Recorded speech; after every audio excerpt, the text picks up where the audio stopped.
கவிஞர் குடந்தை அனிதா அவர்கள் எழுதிய அரபு தேசத்தில் தகப்பன் சாமி நாவல் அறிமுகம் செய்வதற்கான வாய்ப்பு எனக்கு கிடைத்திருக்கிறது.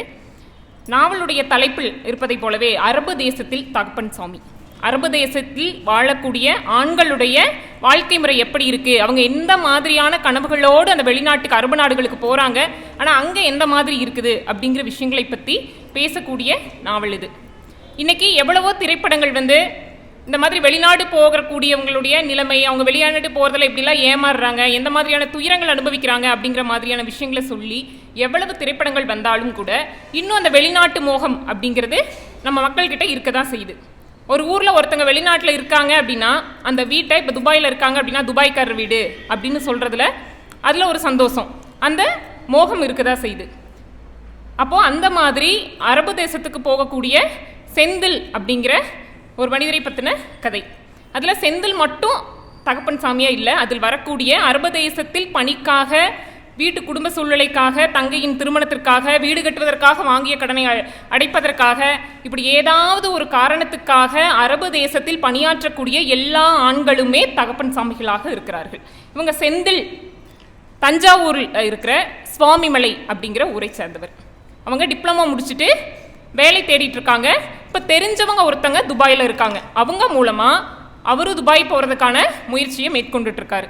அப்போ ஒரு நாள் துபாய் போவதற்கான வாய்ப்பு வருது. அப்போ அந்த துபாய் போகிறது அந்த தெரிஞ்சவர் மூலமாக இன்னொருத்தர் அறிமுகம் கிடைக்குது, ரவி அப்படிங்கிறடைய அறிமுகம் கிடைக்குது. இப்போ துபாய் போகிறதுக்கான ஏற்பாடுகளாக நடக்கும் பொழுது அவர் அக்ரிமெண்ட்டில் சைன் பண்ண சொல்கிறாங்க. அப்போ அதை படித்து பார்க்கும்போது வேறு ஏதோ ஒரு ஊர் போட்டிருக்கு, மஸ்கட் அப்படின்னு சொல்லி ஒரு ஊர் போட்டிருக்கு. துபாய்ன்னு தானே சொன்னாங்க, ஏன்னா இவர் துபாய் போகிறோம், பெரிய கட்டடங்கள் அப்படி இப்படின்னு கனவு கண்டுகிட்டே இருக்காரு. இப்போ மஸ்கட் ஏதோ ஊர் போட்டிருக்குதே அப்படின்னு சொல்லி கேட்கும்போது, ஆமாப்பா இதுவும் அரபு தேசத்தில் ஒன்று தான், ஓமன் நாட்டை சேர்ந்த ஊர், அங்கேருந்து துபாய் பக்கம்தான் அப்படின்னு சொல்லி சொல்கிறாங்க. அங்கேருந்து பேருந்துலேயே போய்க்கலாம் துபாய்க்கு அந்த மாதிரி சொல்கிறாங்க. முதல்ல போகும்போது துபாய் கனவோடு அப்படியே மனசெல்லாம் பட்டாம்பூச்சியாக போயிட்டு இருந்தவருக்கு இது கேட்ட உடனே இப்போ துபாய் போக முடியாதா அப்படின்னு சொல்லி அந்த பட்டாம்பூச்சிகளெல்லாம் மறுபடியும் பறக்கிறத நிறுத்திடுது. திருப்பி தனக்கு தெரிஞ்ச ஒரு நண்பர்கள்கிட்ட கேட்குறாரு, கூகுளில் போட்டு பார்க்குறாரு. அப்போ பார்த்தா அதை பார்த்த உடனே துபாய் மாதிரி தான், நல்ல நாடு, நீ அங்கே போகலாம் அப்படிங்கிற மாதிரியான அறிவுரைகள் கிடைச்ச உடனே மறுபடியும் அந்த பட்டாம்பூச்சி வந்துடுது, சரி போயிடலாம் அப்படின்னு. அதுக்கு இன்னொரு காரணம் என்னென்னா, அவருக்கு மாதம் 30,000 சம்பளம் அப்படிங்கிற ஒரு விஷயம். இப்போ இங்கே 10,000 15,000 வாங்குறதுக்கே நம்மளுக்கு நாக்கு தள்ளிடுது, 30,000 நல்ல சம்பளம் தானே அப்படின்னு சொல்லிட்டு போகலான்னு முடிவு பண்ணுறாரு. அவருடைய அப்பா இபி ஆஃபீஸில் வேலை செய்கிறாங்க, அவங்களுடைய அம்மா இல்லத்தரசியாக இருக்காங்க, அவருக்கு ஒரு அக்கா, அவங்க திருமணமாகி கணவரோடு டெல்லியில் வாழ்கிறாங்க. இப்போ இவர் சரின்னு சொல்லி வழக்கம்போல நண்பர்கள்கிட்ட, குடும்பத்தினர்கிட்டையெல்லாம் சொல்லிட்டு கிளம்பி போகிறாரு. போகும்போது விமான நிலையம் போயாச்சு. அங்கே இந்த மாதிரி இன்னும் 3 நண்பர்கள் வராங்க வெளிநாடு போவதற்காக. அவங்க கூட பேசி நண்பர்கள் ஆயிடுறாங்க. விமான பயணம் போகுது. விமான பயணத்தில் நிறைய விஷயங்கள் சொல்லிட்டு வராங்க. அங்கே ஒருத்தரோட அறிமுகம் கிடைக்குது. அப்போ அங்கே விமான நிலையம் போய் அந்த ஊரில் இறங்குறதுக்கு முன்னாடி இவர் கனவு கண்டுட்டு போகிறாரு, சென்னை விமான நிலையமே இப்படி இருக்குது, அப்போ இன்னும் நம்மளோட வெளிநாட்டோட விமான நிலையம் எப்படியெல்லாம் இருக்குன்னு சொல்லி கனவு கண்டுட்டு போகிறாரு. அதே மாதிரி அங்கே இறங்கி பார்த்தா பிரம்மாண்டமாக இருக்குது. அங்கே இறங்குனதையும் கூட்டிகிட்டு போனவர் என்ன சொல்லிடுறாருன்னா, 4 பேர் போனாங்களே, அவங்கள 2 பேர்த்த பிரித்து 2 பேர் நீங்கள் என் கூட வாங்க, நீங்கள் 2 பேர் போய்க்கோங்க, முன்னாடி டிரைவர் வெயிட் பண்ணுவார், உங்களை பார்த்து கூட்டிகிட்டு போயிடுவாங்கன்னு சொன்ன உடனே இவருக்கு அந்த பட்டாம்பூச்சி மறுபடியும், ஒட்டிக்கொண்ட பட்டாம்பூச்சி மறுபடியும் இதாகிடுது. என்னடா இது, இங்கே தனியாக ஊர் தெரியாது, பாஷை தெரியாது, மொழி தெரியாத ஒரு ஊரில் தனியாக போக சொல்கிறாங்களேங்கிற ஒரு பயம் வருது. அப்போ அதே மாதிரி அவங்க சொன்ன மாதிரியான அந்த ஃபார்மாலிட்டிஸ் எல்லாம் முடிச்சுட்டு வெளியே வரும்போது ஒரு ஓட்டுநர் காத்திருக்காரு.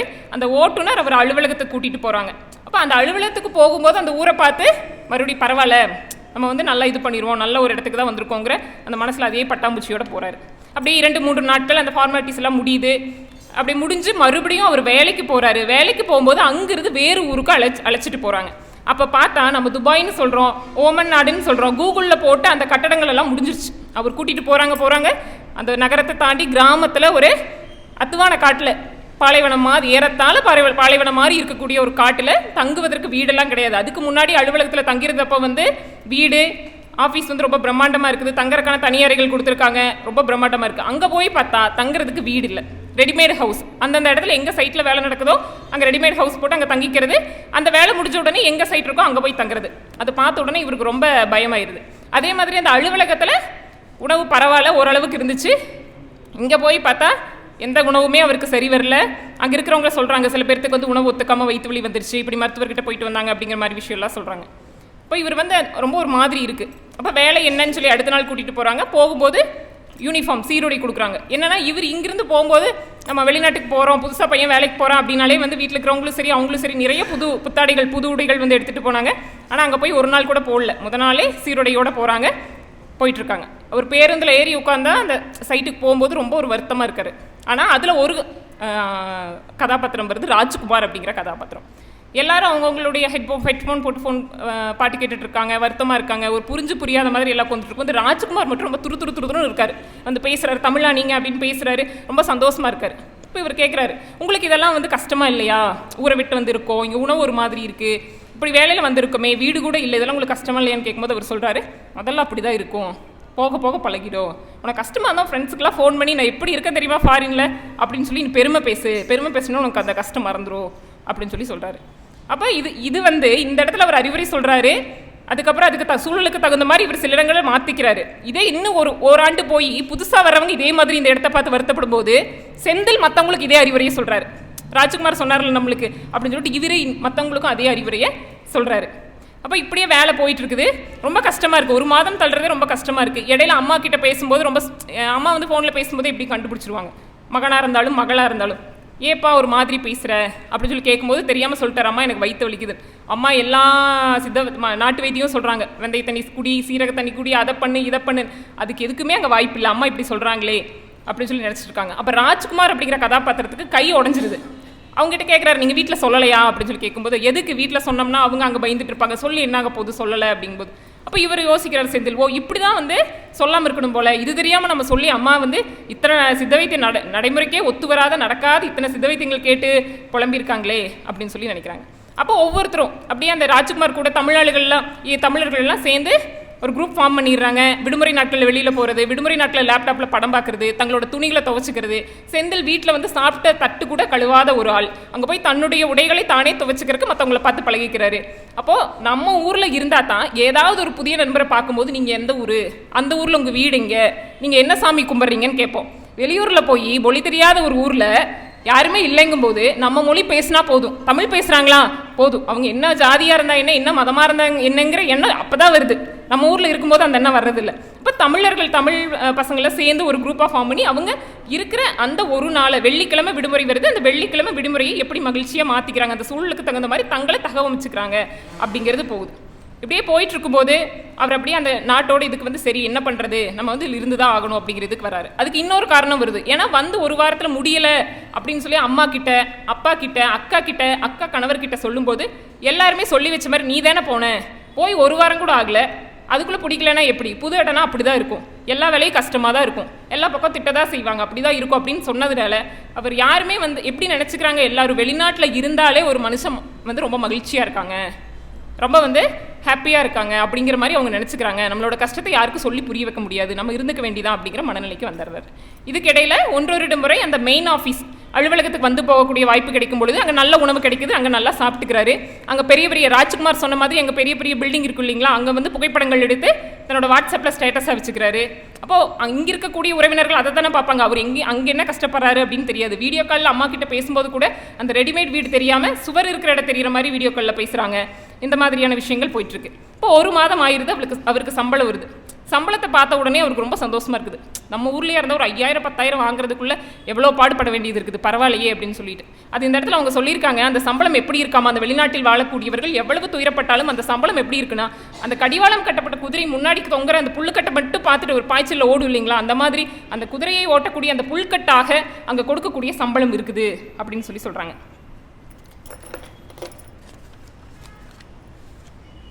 அதுக்கப்புறம் அந்த நடராஜன் ஒரு அதில் கதாபாத்திரம் வருது. அதில் வரக்கூடிய எல்லா கதாபாத்திரங்களும் ஏதாவது ஒரு காரணத்துக்காக வெளிநாட்டுக்கு வந்தவங்க தான். அவங்களை அறிமுகப்படுத்திக்கும் பொழுது மறுபடியும் அவங்க வந்து பேசி கொண்டு இருக்கும் பொழுது சொல்கிறாங்க, நான் ஏன் வந்து வெளிநாடு வந்தேன் தெரியுமா அப்படின்னு சொல்லிட்டு. அதில் நடராஜன் ஒரு கதாபாத்திரம் வருது.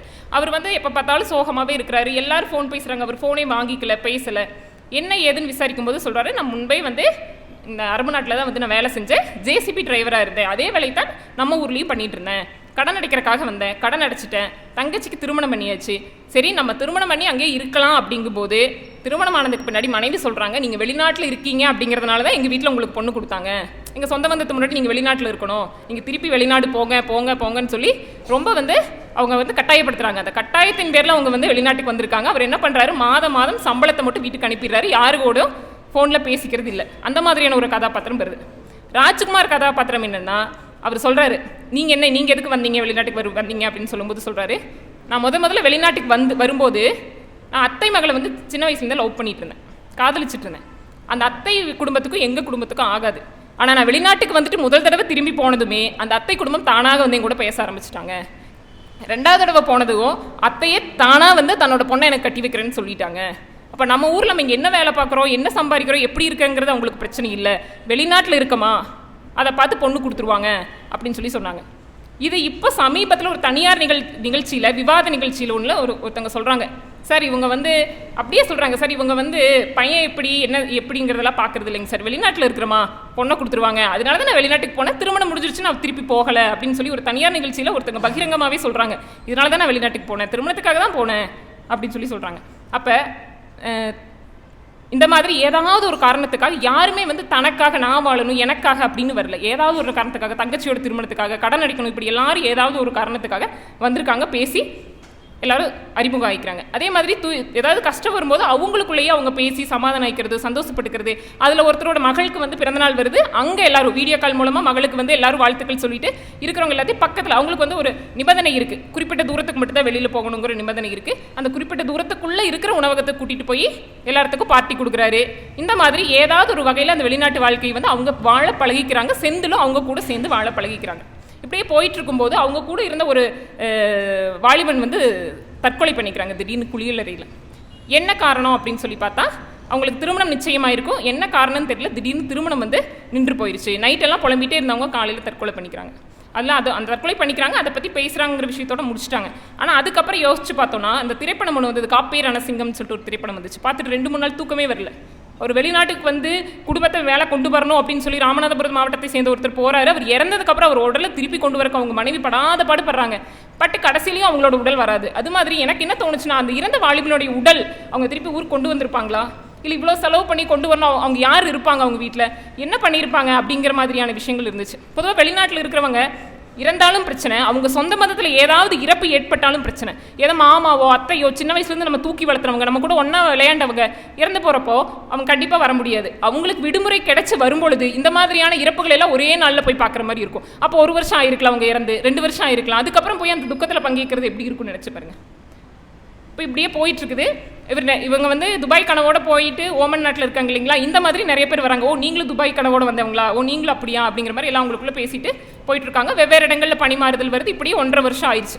1.5 வருஷம் ஆனோடனே செந்தில் வந்து நம்ம போயிட்டு வரலாம் ஊருக்கு அப்படின்னு சொல்லி கேட்குறாங்க. ஊருக்கு போகணும் நான் அப்படின்னு சொல்லி கேட்கும்போது, சரி நீங்கள் போயிட்டு வாங்க, ஆனால் சைட்டில் ஒரு வேலை வந்து ரொம்ப அவசரம், அதனால உங்களுக்கு வந்து 28 நாள் தான் கொடுக்குறேன், 28 நாள் நீங்கள் போயிட்டு வந்துடணும்னு சொல்லி அனுப்பி வைக்கிறாங்க. வழக்கம் போல் எல்லாரும் கிளம்புற மாதிரி அவங்க அக்காவுக்கு அந்த சமயத்தில் குழந்தை பிறந்திருக்கு, அக்கா குழந்தைக்கு நகை, அம்மாவுக்கு அக்காக்குன்னு எல்லாத்துக்கும் வேணுங்கிறது சாக்லேட்டு, நட்ஸு, பேரிச்சம்பழம் அதெல்லாம் வாங்கிட்டு நகைகள் வாங்கிட்டு அவர் அங்கிருந்து கிளம்புறாரு. அப்போ அந்த நடராஜ் அப்படிங்கிற கதாபாத்திரத்தை மீண்டும் சந்திக்கிறாரு. அவர் என்ன சொல்கிறாருன்னா, அவரும் ஊருக்கு போகிறாரோ, நீங்களும் ஊருக்கு வரீங்களா அப்படின்னு கேட்கும்போது, ஆமாம் நானும் ஊருக்கு வரேன், ஆனால் நான் திரும்பி வரமாட்டேன் அப்படின்னு சொல்லி. ஏன்னு கேட்கும்போது, நான் வந்து யார்கிட்டையுமே பேசலை. அவர் அந்த 1.5 வருஷத்தில் யார்கிட்டையுமே பேசலை. மாதம் பணம் மட்டும் அனுப்பிட்டு இருக்காரு. அதனால அதுக்கப்புறம் அவங்களோட மனைவி குழந்தையும் பிறந்துச்சு, குழந்தையும் அவர் பார்க்கல, பேசல, அதை பற்றி இவர் தெரிஞ்சுக்கல. அப்போ அதை வந்து தாங்க முடியாத மனைவி அலுவலகத்துக்கே ஃபோன் பண்ணி சொல்லிட்டாங்க, எப்படியாவது என்னோட கணவரை வீட்டுக்கு அனுப்பி வச்சிங்கன்னா போதும், எனக்கு அவர் இருந்தால் போதும் அப்படின்னு சொல்லி சொல்லிட்டாங்க. அப்போ அலுவலகத்தில் இது இப்படியே விட்டோம்னா வேறு மாதிரியான பிரச்சனைகள் வந்துடும் சொல்லி அவருக்கு டிக்கெட் போட்டு ஊருக்கே போங்கன்னு சொல்லி கிளப்பி அனுப்புகிறாங்க. இப்போ இவருக்கு தேவையான பொருட்கள் எல்லாம் வாங்கிட்டு வராரு. திருப்பி வந்ததுக்கப்புறம் ஊருக்கு வராரு. ஊருக்கு வந்த உடனே விமான நிலையத்தில் நடராஜ் அவங்களோட குடும்பம் வந்திருக்கு. அந்த குடும்பம் அவங்களோட குழந்தை வந்து அடையாளம் தெரியாமல், ஏன்னா பார்க்கவே இல்லை, வீடியோ காலில் கூட பார்க்கல, அடையாளம் தெரியாமல் அவங்க அப்பாவை பார்த்து அழுதுட்டு அவங்க அந்த குடும்பத்தோடு போயிடுறாங்க. செந்திலுக்கு அந்த ஓமன் நகரங்களில் பார்த்தப்போ இருந்த பட்டாம்பூச்சி அந்த சைட்டுக்கு போகும்போதே சிறகுடிஞ்சு எங்கேயோ போயிடுச்சு. அது திருப்பி தாய்நாட்டில் வந்து இறங்கினதுக்கப்புறம் தான் மறுபடியும் அந்த பட்டாம்பூச்சி வருது. அப்பா நம்ம ஊருக்கு வந்துட்டோம் அப்படிங்கிற பட்டாம்பூச்சி. அவங்க அக்கா மாமா அவங்க குடும்பம் எல்லோரும் வந்திருக்காங்க. அவங்க அக்கா குழந்தைய வாங்கி கொஞ்சம் எல்லாம் வீட்டுக்கெல்லாம் வந்துடுறாங்க. வீட்டுக்கெல்லாம் வந்ததுக்கப்புறம் சாப்பிட கூட இல்லை. போய் ஆண்களுக்கு இருக்கக்கூடிய இது முதல்ல போய் நண்பர்களை பார்த்துட்டு வரலான்னு சொல்லிட்டு பைக் எடுத்துகிட்டு போகிறாங்க. போய் நண்பர்களை சந்திச்சா நண்பர்கள் வழக்கம் போல் பேசலை, ஒரு டிஸ்டன்ஸ், ஒரு இடைவெளி விட்டே பேசுகிறாங்க. அவங்க அங்கே போய் என்ன கஷ்டம் வேணால் படலாம், ஆனால் பொது புத்தியில் என்ன இருக்குன்னா, இவனுக்கு என்னப்பா அவன் ஃபாரினில் இருக்கான், அவன் அப்படி தான் இருப்பான், அது வரைக்கும் அவங்க என்ன வார்த்தைகள் கூட பேசியிருப்பாங்க. ஆனால் அதுக்கப்புறம் ஏதாவது ஒரு வார்த்தை வாய் தவறி வந்தால் கூட நீ அங்கே போயிட்ட, ஆள் மாறிட்ட. இந்த திருமணத்துக்கு பின்னாடி ஆண்களோட அம்மா சொல்லுவாங்க, முதல்ல அவங்க பேசியிருப்பாங்க அவங்க அம்மாவை, ஆனால் அன்றைக்கெலாம் தெரியாது. திருமணத்துக்கு அப்புறம் பேசுனாங்கன்னா, டே நீ கல்யாணத்துக்கு அப்புறம் மாறிட்ட, நீ முன்னாடியெல்லாம் இப்படி பேசுனதில்லை அப்படிம்பாங்க. அதுக்கு முன்னாடி 10 வார்த்தை கூட பேசியிருப்பாங்க. ஒத்த வார்த்தை வந்ததுன்னா அந்த வார்த்தை வரும். அதே மாதிரி தான் இப்போ இடைவெளி விட்டு பழகுறாங்க. அவருக்கு ரொம்ப ஒரு மாதிரி இருக்குது, என்னடா இவ்வளோ நாள் கழிச்சு பார்க்குறமே, இவ்வளோ ஆசையாக போனால் நண்பர்கள் எல்லாம் இடைவெளி விட்டு பழகுறாங்க அப்படின்னா. அப்போ அவர் நினைக்கிறாரு, இப்படி தான் உறவுகளும் நம்மகிட்ட இடைவெளி விட்டு பழகுவாங்க அப்படின்னு சொல்லிட்டு திருப்பி வரார். திருப்பி வந்து சாப்பிடலாம் அப்படின்னு சொல்லி பார்த்தா அவங்க அக்கா ஃபாரின்லேருந்து வந்திருக்கானே தம்பின்னு சொல்லி பாஸ்தா செஞ்சுட்டு வந்து கொடுக்குறாங்க. இவருக்கு அது பார்த்த உடனே கோவம் வந்துருச்சு. தயவு செஞ்சு என்ன பண்ணி வச்சிருக்கேன் அப்படின்னு, அக்கா தானே உனக்காக பாஸ்தா செஞ்சா அப்படின்னு. அம்மா தயவு செஞ்சு தோசை ஊற்றி கொடுமா அப்படின்னு சொல்லி கேட்குறாங்க. அப்போ இங்கே இருக்கும்போது நம்மளுக்கு அதையும் எப்படி விட்ட ஆளுனா, இங்கே இருக்கும்போது சரியான நேரத்துக்கு சாப்பிட வராமல், அம்மா சாப்பிட வான்னு கூப்பிட்டா கூட, ஃபோன் பண்ணிக்கிட்டே இருந்தால் கூட வராத ஆள், எனக்கு தோசை கிடைச்சா போதுங்கிற இதுக்கு அந்த வெளிநாட்டு வாழ்க்கையை அவர் கொண்டு வந்திருக்கு. அப்போது இதுக்கப்புறம் அவர் வாங்கிட்டு வந்ததெல்லாம் கொடுக்குறாரு. வாங்கிட்டு வந்ததெல்லாம் கொடுத்து பார்க்கும்போது கேட்குறாங்க, ஏப்பா உனக்கு ஒன்றுமே வாங்கிக்கலையா, உனக்கெல்லாம் புது ட்ரெஸ் வாங்கியிருக்கலாம்ல, போகும்போதாவது ஒரு 10 செட்டு எடுத்துகிட்டு போனால் அம்மா சொல்கிறாங்க. அவர் நினைக்கிறார், எடுத்துகிட்டு போய் என்ன பண்ணுறது, அங்கே அந்த சீருடை தான், புது ட்ரெஸ் இங்கே போட்டால் தான் உண்டு, இங்கே வந்தால் தான் போட்டால் உண்டு, இங்கேருந்து வாங்கிட்டு போய் என்ன பண்ணுறது அப்படின்னு சொல்லி நினைக்கிறாரு. அதுக்கப்புறம் இதில் இன்னொன்று என்னென்னா, நம்ம வெறும் வெளிநாட்டு மோகத்தினால மட்டும் எல்லோரும் போகிறதில்ல. இவர் இங்கிருந்து செந்தில் ஊருக்கு போகிறேன், நான் வெளிநாட்டுக்கு போகிறேன் அப்படிங்கும்போது, முதல்ல ஊருக்கு போகிறேன் அப்படிங்கும்போது அதுக்கு முன்னாடி ஒரு பக்கம் வந்து இபி சம்மந்தமான வேலையில் பணியாற்றிட்டு இருக்கார், ஒயரிங் வேலையில். அதில் வந்து அவருக்கு சம்பள பாக்கி இருக்குது. அதை கேட்க போகும்போது அவங்க முழு சம்பளத்தை கொடுக்காம ரொம்ப இது பண்ணி ஒரு 5000 ரூபா பேசினதுக்கப்புறம் ஒரு 5000 ரூபா கொடுக்குறாங்க. இந்த மாதிரி சம்பளம் சரியாக கொடுக்காத காரணமும் இருக்குது. எப்படியாவது கடன் அடைச்சிடணும், எப்படியாவது நம்ம குடும்பத்தை மேலே கொண்டு வந்துடணும், தங்கச்சிக்கு திருமணம் பண்ணிடணும் அப்படின்னு சொல்லி நிறைய காரணங்கள் இருக்குது. நம்ம குடும்ப அடிமைகள்னு சொல்லுவாங்க, நம்ம அன்பின் அடிமைகளாக ஏதோ ஒரு காரணத்தில் போகிறாங்க, அங்கே கஷ்டப்படுறாங்க. ஆனால் இந்த கதையில் வரக்கூடிய எல்லா ஆண்களுமே குடும்பத்துக்காக கஷ்டப்படுறாங்க, எல்லாருமே தகப்பன் சாமிகள் அப்படின்னு பார்த்தாலும் கூட அரபு நாட்டில் போய் அவங்க என்ன கஷ்டப்படுறாங்களோ அதைத்தான் ஒவ்வொரு பெண்ணும் வீட்டிலிருந்து பட்டுட்டு இருக்காங்க. இதில் செந்தில் அப்படிங்கிற கதாபாத்திரத்துடைய அம்மா அப்படிதான். ஒவ்வொரு விஷயத்திலும் மகனுக்கும் அப்பாவுக்கும் சண்டை வரும்போதெல்லாம் அவங்க தான் சமாதானப்படுத்தி வைக்கிறாங்க. அதே மாதிரி மருமகனுக்கும் கணவருக்கும் சண்டை வரும்போது சமாதானப்படுத்தி வைக்கிறாங்க. ஃபாரின்லேருந்து வாங்கிட்டு வந்த டாலர் பென்டென்ட் வாங்கிட்டு வராங்க. அது எனக்கு என்ன சொல்கிற, அக்கா இது மாமாக்கு தானே பொருத்தமாக இருக்கும், நீ தான் எனக்கு எதுவுமே வாங்கிட்டு வரல. அக்காக்கு தான் வாங்கிட்டு வந்திருக்காங்க, ஆனால் சொல்கிறாங்க எனக்கு எதுவுமே வாங்கிட்டு வரலன்னு சொல்லும்போது, அம்மா தன் மகன் வாங்கிட்டு வந்த தோடு இது நல்லா வேலை நீயே வச்சுக்கிறியா அப்படின்னு சொல்லி கொடுக்குறாங்க. அம்மா விட்டு கொடுக்குறாங்கன்னு தெரியுது, செந்திலுக்கும் தெரியுது, பார்த்துட்டு தான் இருக்காங்க. இப்படி அம்மா அதை காலங்காலமாக எப்படி ஆண்கள் மற்றவர்களுக்காக போய் இருக்காங்களோ அது மாதிரி ஒவ்வொரு வீட்லேயும் அம்மானா தியாகம், அம்மானா அப்படி இப்படின்னு புனிதப்படுத்தி அம்மாக்களும் ஒவ்வொரு வீட்லேயும் அதையே தானே செஞ்சுட்டு இருக்காங்க அப்படிங்கிற ஒரு இது வந்துச்சு. அதுக்கப்புறம் அணிந்துரையில் வேதம் புதிது கண்ணன் அவர்கள் சொல்லியிருப்பதை போல பெண்ணுடைய வழியை மட்டும் இல்லை ஆண்களுடைய வழியையும் எங்களால் எழுத முடியும் அப்படின்னு சொல்லி குழந்தை அனிதா அவர்கள் எழுதி காண்பித்திருக்கிறாங்க. அதே மாதிரி அவங்களுடைய எண்ணுரையில் சொல்லியிருக்காங்க, மனதில் இருப்பதை சொல்ல நினைத்ததை கவித்துவமோ அலங்கார வார்த்தைகளோ இல்லாமல் சாமானிய மனிதனாக சக மனிதர்களின் குரலாகத்தான் எழுத முடிந்ததுன்னு சொல்லி, பொய்க்கு தான் அலங்காரம் வேணும், உண்மையை எழுதுவதற்கு எந்த அலங்காரமும் தேவையில்லை, அதுவும் வழியை எழுதும்போது அது அலங்காரம் எதுவுமே தேவையில்லை. அவங்க ஆண்கள் படக்கூடிய துயரங்களை அழகாக இந்த நாவலில் அவர் வெளிப்படுத்தியிருக்காரு. முடிவு எனக்கு ரொம்ப பிடிச்சிது. போயிட்டு எந்த ஒரு விஷயத்தையும் எல்லாத்துக்குமே இது பொருந்தும், எந்த ஒரு விஷயத்தையும் நம்ம எடுத்துட்டோம் அப்படின்னா பிடிச்சிருக்கிறது ஒரே காரணத்துக்காக நம்ம கையில் வச்சுட்டு இருக்கணுங்கிற அவசியம் இல்லை. பிடிக்கல, நம்மளுக்கு அதுக்கு பொருந்தலை அப்படிங்கும்போது அதை நம்ம விட்டு வெளியில் வரணும் அப்படிங்கிற முடிவு எனக்கு ரொம்ப பிடிச்சிருந்தது. இதில் ஒரு 2 சந்தேகம் மட்டும். இன்னும் ஆண்களுடைய பிரச்சனைகளை ஆழமாக எழுதியிருக்கலாம்னு தோணுச்சு. அது அவருடைய எண்ணுரையில் சொல்லியிருக்காரு. இன்னும் நான் வந்து ஆழமாக எழுதியிருக்கணும் அப்படிங்கிற ஒரு இது அவங்களே சொல்லியிருக்காங்க. ஒரு 2 சந்தேகங்கள் மட்டும். ஒன்று வந்து இந்த நாவல் வந்து எழுத்தாளர் நரேட்டர் வந்து சொல்லிக்கிட்டே போகிற மாதிரி இருந்துச்சு. ஒரு சில இடங்களில் வந்து அந்த கதாபாத்திரங்கள் ரொம்ப ஒரு சில இடங்களில் தான் அந்த கதாபாத்திரங்கள் சொல்கிற மாதிரி இருந்துச்சு. அது வந்து அந்த ஃப்ளோன்னு சொல்லுவேன் இல்லைங்களா, அந்த கதை படிச்சுட்டு போகும்போது அந்த ஃப்ளோ வந்து இதான மாதிரி இருந்துச்சு. இன்னொன்று செந்திலோட அப்பா கதாபாத்திரத்துடைய பெயர் வந்து ஒரு சில இடத்துல மாரிமுத்து, ஒரு சில இடத்துல மாரியப்பன் அப்படிங்கிற மாதிரி பதிவாக இருந்தது. அந்த 2 சந்தேகங்கள் மட்டும்தான், மற்றபடி வேறு எதுவும் இல்லை. ஆக மொத்தம் இந்த நாவல் வந்து படித்தவங்க வெளிநாட்டு வாழ்க்கை இந்த பிரச்சனையெல்லாம் இருக்குப்பா, இப்படியெல்லாம் இருக்குது, நீ படிச்சிங்கன்னா நீங்கள் போகிறதுனா போங்க, போய் உங்களால் பிடிக்கலன்னா திருப்பி வந்துருங்க. அதுக்குள்ளேயே மற்றவன் என்ன சொல்லுவான், அவன் என்ன சொல்லுவான், நம்ம கௌரவம் என்ன ஆகுறது, அவங்ககிட்ட சொல்லிட்டோமே இப்படி சொல்லிட்டோமே அப்படிங்கிறது வந்து இருக்க வேண்டாம் அப்படிங்கிறது ஒன்று. 2வது, நம்மளோட உறவினர்களோ நண்பர்களோ வெளிநாட்டில் இருந்தாங்க அப்படின்னா அவங்க வைக்கிற வாட்ஸ்அப் ஸ்டேட்டஸை வச்சு அவனுக்கு என்ன அவன் ராஜ வாழ்க்கை வாழ்கிறாங்கிற நினைப்பை நம்ம நினச்சிக்காதீங்க, அதை விட்டுருங்க. இந்த 2 விஷயத்தையும் இது ரொம்ப ஸ்ட்ராங்காக ஆணித்தரமாக பதிவு பண்ணியிருக்கு. குழந்தை அனிதா அவர்களுக்கு வாழ்த்துக்கள். அனைவரும் இந்த நாவலை வாங்கி படித்து உங்களுடைய அனுபவங்களை பகிர்ந்துக்குங்க. நன்றி. I where